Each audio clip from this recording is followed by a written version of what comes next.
Since Misaki disappeared, Yuto's days had lost their color. By completely destroying the AI program, it seemed as though his research and dreams had all come to an end. Even when he'd go to school, he'd just sit in the corner of the classroom and stare blankly out the window.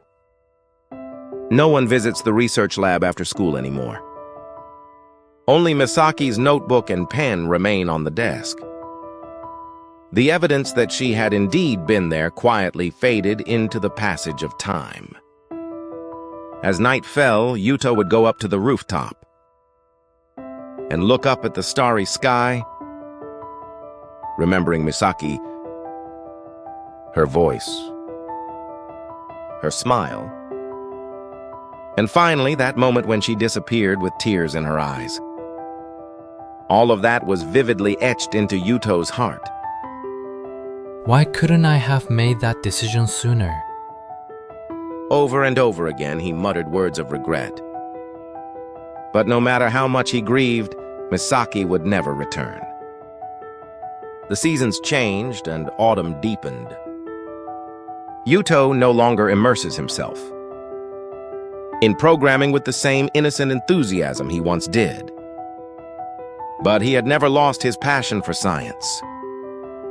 If he could do it all over, again, he would occasionally recall the blueprints for Kronos and continue to write in his notebook about how technology should be used for the future of humanity and what was necessary to ensure his inventions wouldn't harm anyone. The days he spent with Misaki were for Yuto. It presented the weighty theme of the responsibility of science. I will never make the same mistake again. With that vow in his heart, he quietly began to walk his own path in life. Eventually, after graduating from high school, Yuto went on to university. Part 3. Regret and Rebirth. He distanced himself from AI research and began to study human ethics and social systems. Technology exists to make people happy.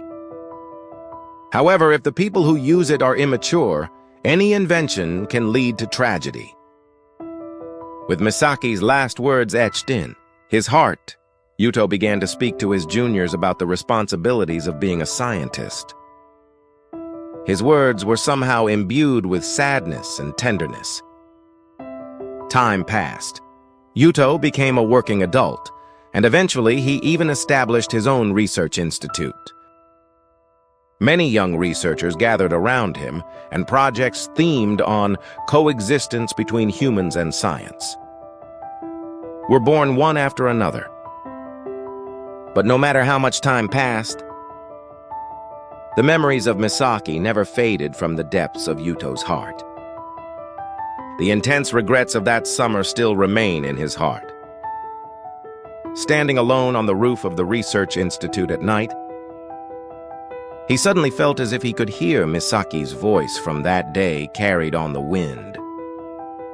May your future be filled with happiness. Yuto quietly closed his eyes and placed his hand on his chest.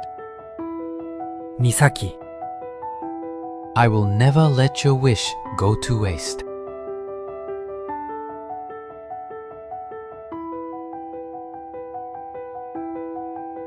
Time passes, and it is now 2050.